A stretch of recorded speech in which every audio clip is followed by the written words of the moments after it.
নমস্কাৰ জেআৰজি ব্লগ লৈ পুনৰবাৰ সকলোকে স্বাগতম জনাইছো। আজি আমি আলোচনা কৰিবলৈ লৈছো অদৃশ্য মুদ্ৰা সম্পৰ্কত। দৃশ্য মুদ্ৰা আৰু অদৃশ্য মুদ্ৰা, এই মুদ্ৰা কি আৰু এই মুদ্ৰাই আমাৰ জীৱনত কেনেদৰে প্ৰভাৱ পেলাব সেই সম্পৰ্কে আজি ভিডিঅ'টোত আমি আলোচনা কৰিম।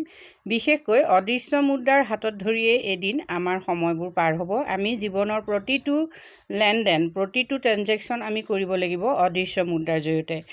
আমাৰ জীৱনৰ সপোনবোৰ অদৃশ্য মুদ্ৰাৰ হাতত ধৰি আগবাঢ়িব।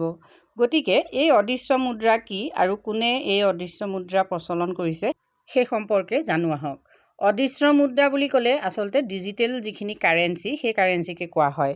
বিশেষভাৱে সৰ্বাধিক প্ৰচলিত ডিজিটেল কাৰেঞ্চি হ'ল ক্ৰিপ্ট'কাৰেঞ্চি। ক্ৰিপ্ট'কাৰেঞ্চিবিলাক হ'ল বিটকইন, ৰাথাৰ, ডগি এটচেট্ৰা। এই কাৰেঞ্চিবিলাকে ইতিমধ্যে বিশ্বৰ অৰ্থনীতি গ্ৰাস কৰিছে। এনে সময়তে ভাৰতৰ কেন্দ্ৰীয় বেংক RBI ইতিমধ্যে ডিজিটেল মুদ্ৰাৰ প্ৰচলন কৰিছে। ভাৰতৰ ৰিজাৰ্ভ বেংকে প্ৰচলন কৰা এই ডিজিটেল মুদ্ৰাৰ নাম হ'ল CBDC অৰ্থাৎ চেণ্ট্ৰেল বেংক ডিজিটেল কাৰেঞ্চি। এই কাৰেঞ্চি হ'ল a digital form of money notes issued by a central bank. Central বেংকৰ দ্বাৰা ইছ্যু কৰা এটা ডিজিটেল ফৰ্ম হ'ল ডিজিটেল ফৰ্মৰ কাৰেঞ্চি নোটছ, যিবিলাক সাধাৰণতে আমি বাস্তৱ ৰূপত দেখা নাপাওঁ। মানে আমি যেনেকৈ টকাটোক হাতেৰে চুই চাব পাৰোঁ, টকাৰ যি খমখমীয়া নোটবিলাক আমি হাতেৰে গণিব পাৰোঁ, সেই কণ্ডিশ্যনটো ইয়াত নাথাকিব। সেইটো কাৰণে এই যিটো নোট, এই নোটটোক আমি অদৃশ্য নোট বুলি ক'ব পাৰোঁ বা অদৃশ্য মুদ্ৰা ক'ব পাৰোঁ। আৰু যিবিলাক ইতিমধ্যে চেণ্ট্ৰেল বেংকৰ দ্বাৰা প্ৰচলিত হৈ আছে আমাৰ অৰ্থনীতিত, সেই নোটবিলাক হ'ল দৃশ্য নোট বা দৃশ্য মুদ্ৰা। অদৃশ্য মুদ্ৰা হ'ল a electronic form of money, মুদ্ৰাৰ এটা electronic form that can be used in contactless transaction, যিবোৰৰ লেনদেন হ'ব কণ্ট্ৰেক্টলেছ, অৰ্থাৎ যিবোৰ আমি স্পৰ্শ নকৰাকৈ কি কৰিব লাগিব, ট্ৰেনজেকশ্যন কৰিব। এই দুয়োবিধ মুদ্ৰাই হ'ল লিগেল মানি অৰ্থাৎ বিধিসন্মত মুদ্ৰা। মানে বিধিসন্মত মুদ্ৰা এনে এবিধ মুদ্ৰা যিটো মুদ্ৰাক আমি গ্ৰহণ নকৰোঁ বুলি ক'ব নোৱাৰোঁ। মানে সকলোতে যিটো গ্ৰহণযোগ্যতা থাকে, আৰু যদি আমি তাক গ্ৰহণ নকৰোঁ বুলি কওঁ তেতিয়াহ'লে আমি আইনৰ ওচৰতো মানে দণ্ডনীয় হ'ব পাৰোঁ। যোৱা 1 নৱেম্বৰৰ পৰা কেন্দ্ৰীয় বেংকে CBDC প্ৰচলন কৰিছে অৰ্থাৎ ডিজিটেল মুদ্ৰাৰ প্ৰচলন কৰিছে। ইউনিয়ন বাজেটতে ইতিমধ্যে ফাইনেন্স মিনিষ্টাৰ নিৰ্মলা সীতাৰমণে এই সম্পৰ্কত ঘোষণা কৰিছিল যে কেন্দ্ৰীয় বেংকে ডিজিটেল মুদ্ৰা গ্ৰহণ কৰিব পাৰে। আৰু ক্ৰিপ্ট'কাৰেঞ্চিৰ ওপৰত 30% ইতিমধ্যে টেক্স আৰোপ কৰা হৈছিল। আৰু সেই টেক্স আৰোপ কৰাৰ পাছতে এই কথাটো নিশ্চিত হৈছিল যে ভাৰত চৰকাৰেও ডিজিটেল মুদ্ৰাৰ প্ৰচলন আৰম্ভ কৰিব। এতিয়া 1 নৱেম্বৰৰ পৰা ডিজিটেল মুদ্ৰাৰ প্ৰচলন আৰম্ভ হৈছে। কেন্দ্ৰীয় বেংকে গ্ৰহণ কৰা এই যি পাইলট প্ৰজেক্ট হয়, সেই প্ৰজেক্টৰ আণ্ডাৰত দুটা ডিজিটেল মুদ্ৰাৰ কথা কোৱা হৈছে। এটা ডিজিটেল মুদ্ৰা হ'ল ৰিটেইল CBDC অৰ্থাৎ CBDC-R আৰু ইটো হ'ল CBDC-W অৰ্থাৎ wholesale central bank digital currency. এতিয়া পোনপ্ৰথমে কেন্দ্ৰীয় বেংকে বিশেষভাৱে এই হোলচেল ডিজিটেল কাৰেঞ্চিৰহে প্ৰচলন কৰিছে 1 নৱেম্বৰৰ পৰা। এতিয়া ৰিটেইল যিটো কাৰেঞ্চি, ৰিটেইল কাৰেঞ্চিটো হ'ল retail CBDC would be potentially available for use by all, অৰ্থাৎ আমি সকলোৱে ব্যৱহাৰ কৰিব পৰা যিটো পইচা হ'ব সেইটো হ'ল ৰিটেইল CBDC। আৰু বৰ্তমান অৱস্থাত এমাহৰ বাবে পাইলট প্ৰজেক্ট হিচাপে প্ৰচলন কৰা এই হোলচেল CBDC-টো হ'ল বিশেষকৈ restricted access to select financial institution, মানে কিছুমান বিশেষ ফাইনেন্সিয়েল ইনষ্টিটিউশ্যনে মানে বেংক কিছুমানে ব্যৱহাৰ কৰিব পৰা এইটো হ'ল এটা কাৰেঞ্চি, মানে এইটো হোলচেল কাৰেঞ্চি। এই হোলচেল কাৰেঞ্চিটো সেই বিত্তীয় প্ৰতিষ্ঠানবিলাকেহে ব্যৱহাৰ কৰিব পাৰিব চৰকাৰৰ লগত যিকোনো ট্ৰেনজেকশ্যন কৰোঁতে। মানে যিখিনি ছিকিউৰিটিৰ কাৰণে, যিখিনি চৰকাৰৰ ছিকিউৰিটি ক্ৰয় কৰাৰ ক্ষেত্ৰত যিখিনি বেংকবিলাকে কৰে, সেই ক্ষেত্ৰত এই পইচাটো তেওঁলোকে ইউজ কৰিব পাৰিব।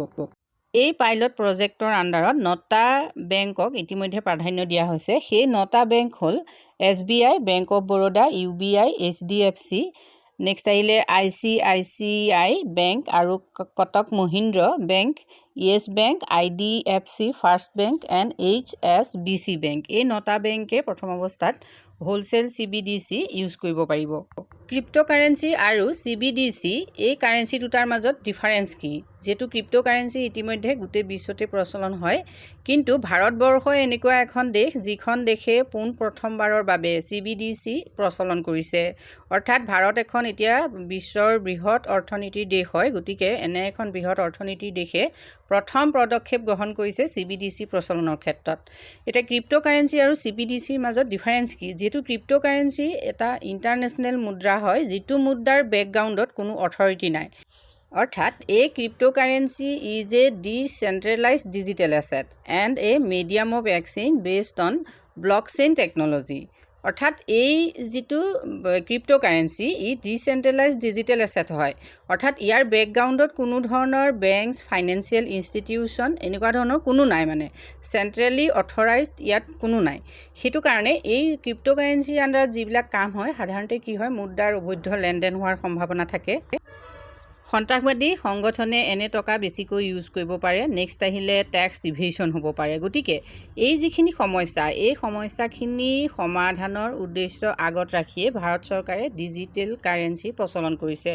যাতে ডিজিটেল কাৰেন্সিৰ জৰিয়তে এনে ধৰণৰ কোনো অবৈধ ঘটনা মুদ্ৰাৰ লেনদেনৰ ক্ষেত্ৰত সংঘটিত হ'ব নোৱাৰে ট্যাক্স ইভেশন হ'ব নোৱাৰে বা সন্ত্ৰাসবাদীয়েও এই ডিজিটেল কাৰেন্সি ব্যৱহাৰ কৰি অবৈধ কাম-কাজৰ প্ৰচলন কৰিব নোৱাৰে ডিজিটেল মুদ্ৰাৰ ফিচাৰ্স বিলাক বা বৈশিষ্ট্য বিলাক কি আমি চাই লওঁ আহক যেহেতু ডিজিটেল মুদ্ৰাই আমাক যিখিনি উপকাৰ সাধন কৰিব সেই উপকাৰখিনি এই ফিচাৰ্সখিনিৰ পৰাই আমি জানিব পাৰিম এতিয়া চাওক প্ৰথম কথা হ'ল CBDC will be the digital token of the country CBDC হ'ল আমাৰ দেশখনৰ এটা ডিজিটেল টোকেন মানে ডিজিটেল প্ৰতীক হয় it will make business transaction easily ইয়াৰ জৰিয়তে খুব সহজে কি কৰিব পৰা হ'ব ব্যৱসায় যিখিনি লেনদেন হয় সেই লেনদেন কৰিব পৰা হ'ব নেক্সট এই ডিজিটেল মুদ্ৰাৰ জৰিয়তে স্মাৰ্টফোনৰ সহায়ত আমি খুব সহজে টকাৰ কি কৰিব পাৰিম ট্ৰান্সফাৰ কৰিব পাৰিম মানি ট্ৰান্সফাৰটো খুব সহজ হ'ব আৰু হেছেল ফ্ৰী হ'ব অৰ্থাৎ ইয়াত কষ্টলেছ হ'ব মানে মানি ট্ৰান্সফাৰ কৰিলেও আমি ইয়াত কোনো ধৰণৰ পইচা ভৰিব নালাগে next digital rupee will help get rid of the problem of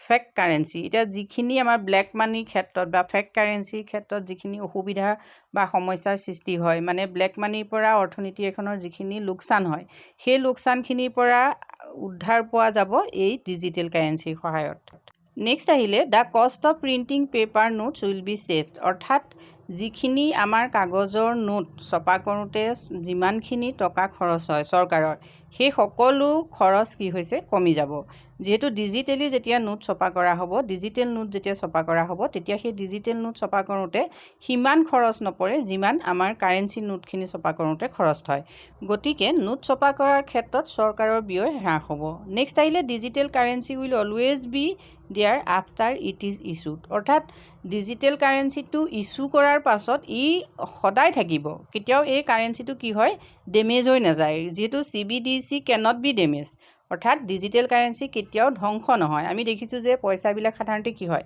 যদি আমি পইচা পানীত পৰে বা জুইত পৰে তেতিয়াহ'লে পইচাখিনি নষ্ট হ'ব তাৰ লগে লগে বাৰে বাৰে ইউজ কৰি থকাৰ ফলতো সাধাৰণতে নোটছবোৰ কি হয় বেয়া হৈ যায় গতিকে এই যিটো সমস্যা এই সমস্যাৰ পৰা কি হৈছে হাত সাৰিব পৰা হ'ব ডিজিটেল কাৰেন্সি হ'লে অৰ্থাৎ বাৰে বাৰে মুদ্ৰা ছপা কৰি পেলাই যি খৰচ হয় অৰ্থনীতিখনৰ সেই খৰচ হ্ৰাস কৰিব পৰা হ'ব চৰকাৰৰ যিবিলাক উন্নয়নমুখী ব্যয় আন্তঃগাঁথনিমূলক বিকাশৰ বাবে যি ব্যয় কৰে সেই ব্যয় বৃদ্ধি হ'ব আৰু যিটোৱে দেশখনৰ মুদ্ৰাস্ফীতিৰ পৰা বহুবোৰ সমস্যা একেলগে সমাধান কৰাত সহায় কৰিব গতিকে এই অদৃশ্য মুদ্ৰাই আমাৰ অৰ্থনীতিখনক সাংঘাতিক ধৰণে এক যাদুকৰী প্ৰভাৱ পেলাব যি প্ৰভাৱৰ পৰা আপুনি মই কোনো হাত সাৰি যাব নোৱাৰিম আজি ভিডিঅ'টোত আমি ইমানখিনি কথাই আলোচনা কৰিছোঁ যদি আপোনালোকৰ ভাল লাগিছে তেতিয়াহ'লে লাইক কৰিব কমেণ্ট কৰিব আৰু ভৱিষ্যতে এনে ধৰণৰ ভিডিঅ' পাবৰ বাবে মোৰ চেনেলটো ছাবস্ক্ৰাইব কৰি থবলৈ নাপাহৰিব ধন্যবাদ